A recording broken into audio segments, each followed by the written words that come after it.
And then he said, don't wish it was easier, wish you were better. Don't wish for less problems, wish for more skills. I can't catch a break, guys. Yeah. Get them the fuck away from me. I can't be around those guys. People think, oh, well, cleaning your room, that's just a cliche. It's like, yeah, really, eh? Just go ahead and try it. If people had any idea how powerful sleep is for healing from anything, and the fact that it's free. My mind is absolutely bulletproof, solid as a rock. Podcast. What's up, guys? Welcome to the Fight and Fit Show. My name is Chris, and I'm here on my own today. I'm taking over. Brandon is gone to Disneyland, the lucky duck, and Stephen is away snowboarding in France, I think. I'm not sure where it is, but he's away snowboarding. So it's just me on my own today, and I'm going to be talking about exercise and aging. Okay, I've took a few notes, and I'm going to be reading off them, and I'll expand on each topic. So first off, exercise and aging. Exercise can have numerous benefits for older adults, including improved mobility, decreased risk of chronic disease, and increased quality of life. We will discuss how to safely incorporate exercise into an aging population's fitness routine. So first off, the importance of exercise for older adults. All right, here's why it's important. Regular exercise can prevent chronic conditions such as heart disease, stroke, and diabetes. Exercise can help improve mobility, flexibility, balance, and reduce the risk of falls and fractures. Exercise can help you maintain a healthy weight by helping you burn some extra calories. It can help improve mental health and cognitive function. Fit people have better brains. Exercise can increase the overall quality of life. And it's crucial for older adults to incorporate exercise into their daily routines to maintain good health and help prevent disease. So the different types of benefits for exercise, or the benefits for different types of exercise, are aerobic capacity, strength, and balance. So aerobic exercises such as walking, swimming, cycling, can improve cardiovascular health and endurance.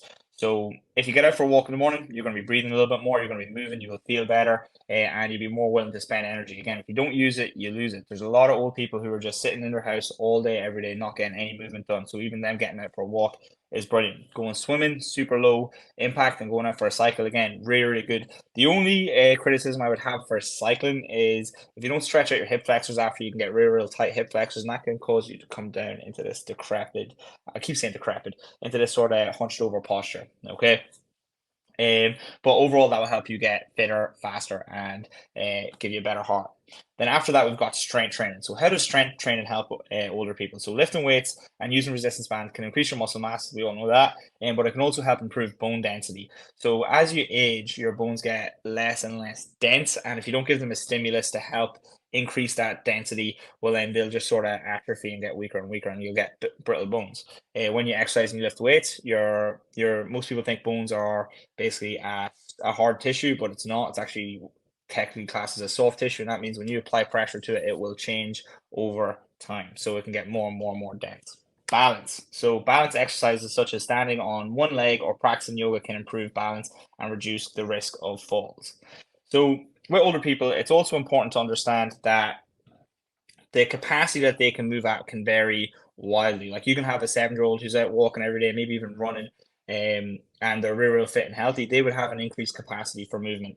One of the biggest mistakes that someone who's old getting into exercise, or someone who's old and let's say they've neglected it, they have a different starting point.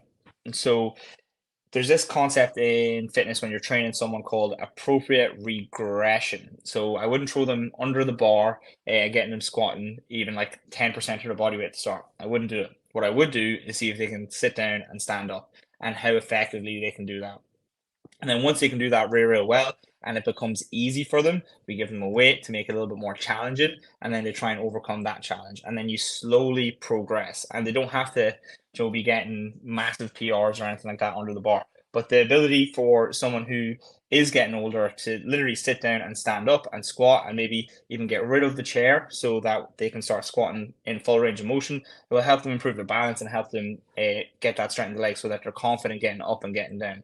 One of the main reasons why old people get injured in terms of like breaking their hips or breaking their legs is because they fall, and they fall because they don't have balance. And if you can get a full range of motion squat, and you can get all the way down, basically where your butt is on your heels, and you can get all the way back up, even in your old age, you will reduce the risk of you falling dramatically. So how can we modify these exercises to make it work? So like I said, don't throw them under the bar. Just first off, start in the easiest possible way. Get them sitting up or sitting down, standing up. Instead of doing push-ups on even a bar, you can get them doing wall push-ups, and then you can slowly progress to a bar that's pretty high. Instead of getting them to do pull-ups, you can do stuff like rows. So a TRX row, or they're standing up.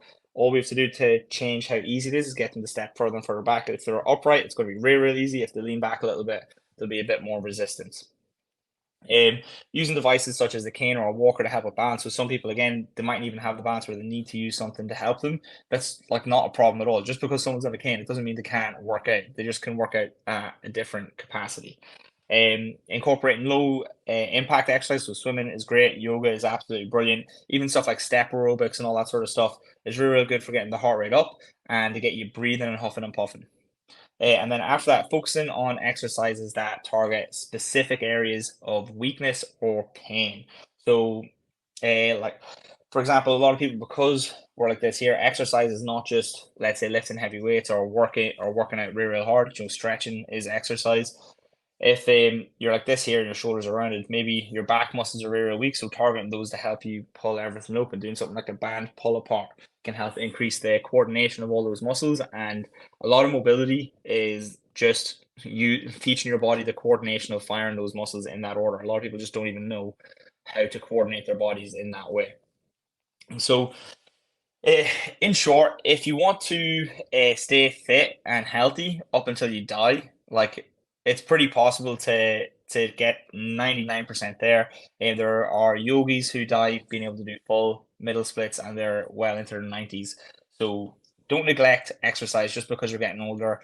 Don't be thinking that, oh, I'm too old for this. I can never, I couldn't do that. I couldn't deadlift. I couldn't squat. Because depending on your starting point, wherever you start, there's always a line of progress. And if you get good night's sleep, you look after your nutrition, and you make your fitness a priority, and you're concerned about your capability as, let's say, an animal moving through its environment, you can improve that just by practice. So someone who has helped me understand this concept of appropriate regression is this guy named Ben Patrick, or the knees over toes guy. And I started watching him on YouTube to learn about my own mobility and to try and basically get better range of motion, because I couldn't squat. When I squatted, I got to about 90 degrees. It was real stiff, real sore. My hips would lock up, and I didn't really like it. And one of the things that I really wanted, and that my little brother Brandon, he was always like flagging me about it, is a full range of motion ass to grass squat. So I started trying to find solutions to that online. And one of the guys I came across was this guy, Ben Patrick. And he basically showed me how to appropriately regress for my own ability in terms of mobility for stuff like full range of motion squats. And he taught me about how different movements can help you assist the mobility needed for a squat. For example, he's called the knees over toes guy because most people, when they're learning about exercise, are told, don't let your knees go over your toes. Some doctor or something like that there came up with it because he said that when you put your knee over your toes, it causes the ligaments to stretch or whatever and can lead to injury. It's unfounded, and it's actually not true. It's a myth now. Okay, so you don't need to do that. It doesn't mean that you have to always squat full range of motion, but having the ability to squat full range of motion is really, really good in preventing injuries. So I wanted to get nice and strong through my full range of motion. So what I seen him do was basically come through a load of examples of how to appropriately regress the squat and the different movements in that squat. So first off, how to strengthen the tendons around your knee. He taught me about backwards walking and backward sled drags to help increase the tension and the blood flow going directly into the knee and the muscles in and around the knee joint. And then after that, he showed me this exercise called a VMO squat. So a VMO squat is basically where you elevate your heels, all right, and then just body weight, 10 rounds of 10, just squat all the way down, cover your calf with your hamstring. So like your knee needs to bend fully, and then push yourself out of the bottom of that. With your heels elevated, it's much more easily to do. And what I discovered is that the only reason why I couldn't squat fully was because of my ankle mobility. My ankles were real tight and I couldn't get into the bottom of that squat. So then I would learn stuff about how to actually stretch your calf properly. And then I looked into stuff like pails and rails, or progressive active isometric loading and regressive active isometric loading. But there was another movement that he showed on his channel, and that was knees over toes split squats, or ATG split squats. And he showed me how you can regress. And he uses an example of his mom. He uses his mom all the time in these videos, being like, if I can do it and I can regress this back so that even my mom can do it and she can still do a full range of motion squat. And then shows an example of her squatting ass to grass. And I think she's like 67 or 68 or something like that. She's not a spring chicken. And then he just shows how you regress it. So one of the ways you can regress, instead of doing it on the ground, you can elevate your foot, and then you can elevate your heel, and the goal is to push further and further and further and get stronger and stronger coming out of that range. And when you go into a range of motion that, let's say, you're not comfortable with, but you are training to get stronger coming out of it, that's how you own a new range. So like at the bottom of a squat, a cool example that I use all the time is pause squats. So I will squat, I'll get to a certain depth, let's say 80% or 90% of my full depth. I'll pause at the bottom for 3 seconds. And when I'm pausing at the bottom, I'm actively trying to pull myself deeper into the squat, and I'll move a tiny bit. I might get like 1% deeper or 2% deeper. I'll hold that position, and then I'll stick my chest out, make sure everything's right, my knees are driving it, and I'll drive out the bottom, and I get strong coming out of that range of motion and develop the coordination to come out of that bottom position. And then when I go down to it again, I hit that spot straight away. And then I'll pull myself just 1 or 2% deeper, pause for a second, organize my body, and then drive straight up. And that is one of the ways that you can increase your range of motion. And he does this using this exercise called the seated good morning. He does it using knees over toes split squats. He does it using BMO squats. And then there's a load of other areas as well that you can sort of develop. So one of the things that was really tight for me was my adductors. So my adductors got real tight. One of the exercises that he showed me was that you put your feet together in a butterfly position. You're sitting up nice and tall, and then you grab your feet, or you get weights, and you basically try and flap your knees like a wee butterfly.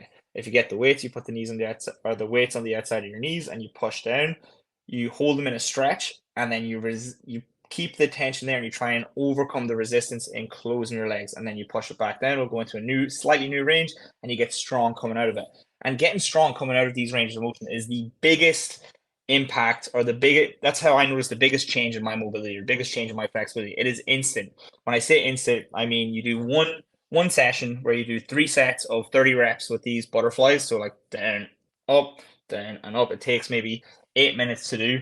Like you'll see a dramatic change in the range of motion in your hips. Now it's not very comfortable, it's not fun, but there's, again, the appropriate regression. If it's too hard that I can't withstand it, or that it's really uncomfortable, I will make it easier for myself, and I know that that's always a door that's there. So I like to use the phrase 80% intensity for stuff like that. If I want to go max effort and I have the mental fortitude and the capacity to overcome that really tough sort of painful experience, I will do it. But some days, if you're tired or you've already worked out or you're stressed and you don't really want to do it, but you're just going through the motions, 80% is good enough. 70% is good enough.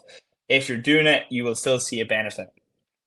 There are other movements like the seated good morning. The seated good morning helps you maintain a flat back, and it helps you hinge at your hips properly. So it starts off with just doing body weight. So first you set your feet up nice and wide, you're sitting on your bench, you're sitting up nice and tall, and then you try and keep a flat back as you try and hinge forward and get your belly between your thighs. What you'll notice is that your hips will be really tight, it'll be really well sore, and your low back will probably be firing like mad. And then when you come back up, you'll notice that maybe your low back is working overtime. And what this exercise will teach you to do is to use your hips to help orientate you back up instead of your low back, and to use your hips as hips and stop using your lower back as a set of hips. One of the main reasons people get injured is because they are using their lower back as a set of hips. So when they have to bend, or if they squat, instead of them moving about their hips, they move in their low back because their hips are too tight and too seized up. And then you can get bulging discs, slip discs, all that sort of stuff. So the seated good morning is absolutely one of the best exercises I have seen, or I have come across, to help fix people's basically the bottom of their squat position. That can progress into, instead of it being body weight, it can progress into dumbbells. The dumbbells are, you just hold them between your knees like this here. You sit up nice and tall, and then you hinge forward, let the weights pull you down a little bit, again, leaning into that end range, and then you try and get strong and coordinated coming out of that position, and doing, again, 15 reps, 3 sets of 15. You'll notice like an improvement instantly. I have seen an improvement instantly. I've taken I can't count how many people who struggle with their mobility through sessions like this, and their squat has improved instantly. There was one lady. I'm not going to say names, but she couldn't squat. She literally couldn't get to the bottom of her squat, and she was getting really frustrated with it because at Fight and Fit we have a level method system. One of the things that we have to do that we test on is flexibility, and she really struggled with getting to the bottom of the squat. And when she was in the bottom of the squat, it was painful for her. Like if you can't squat, if you're anyone who doesn't have the mobility to squat, and you try and hold the bottom of the squat for more than 30 seconds, you're going to feel it real quick. And she was feeling this all the time. And anytime that something like that would come up, she would avoid doing exercises like that because it was so painful. And she's been taught through, let's say, negative reinforcement to avoid doing that. So one session she was at, I came over, I told her, I was like, look, I've been doing this. This helped me a lot. I want to take in for a PT. I want to show you this sort of stuff. I can show you now, but unless we do this all together, you're not going to really take away from it what I want to show you. So she booked in for a PT, and then we spent an hour. It was an hour-long session focusing entirely on her hips. So what we did first is I put her on the sled, got her doing some backward sleds to help warm up her knees. Then after that, I got her to do some VMO squats, so to help her express that full range of motion in her squat. And to help her get strong, using her knees to help get out of the bottom position. And then we tested her squat. It still wasn't much better because her hips were real tight. And then after that, I basically got her to do this thing called a banded distraction. So a banded distraction, all right, think about your hip joint. It's like a ball and socket joint. It's like this here, all right?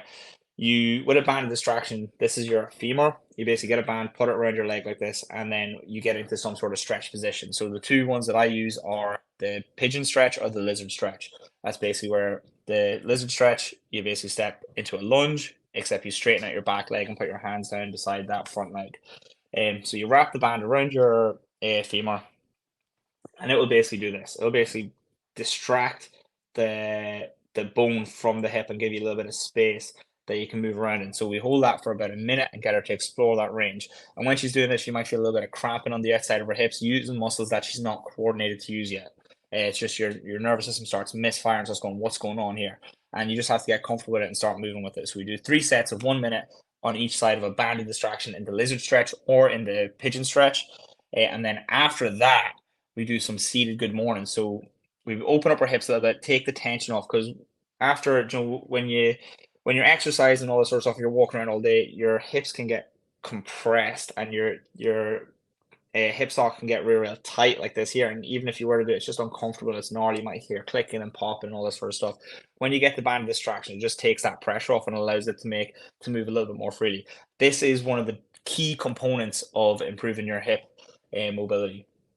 So banded distractions help. After that, we move immediately into seated good mornings. We do 3 sets of 15.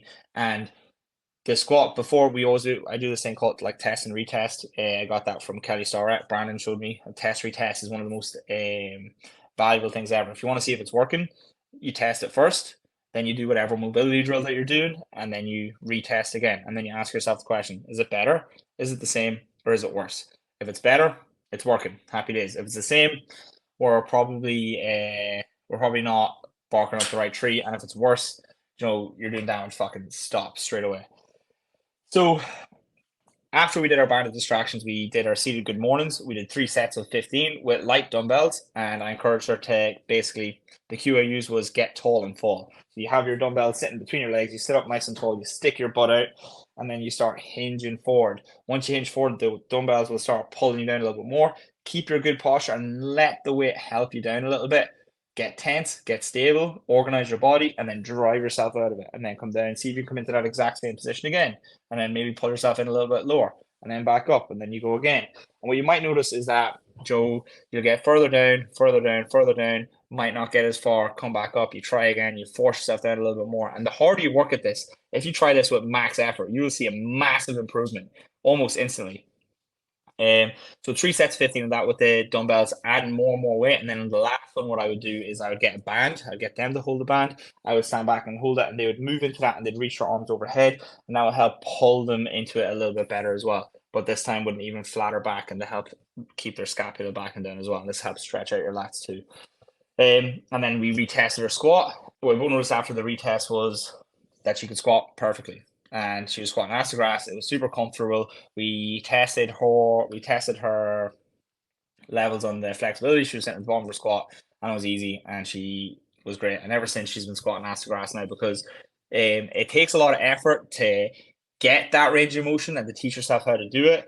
But to keep it, it requires minimal effort. Again, now that she has it, I told her anytime we're squatting, you squat full range of motion now, even if it's heavy weight. So we're trying to go heavy and keep the full range of motion, so we're strong in that end range. And now she hasn't looked back since. So I learned all of that stuff from the ATG guy, or the Ben Patrick knees over toes guy.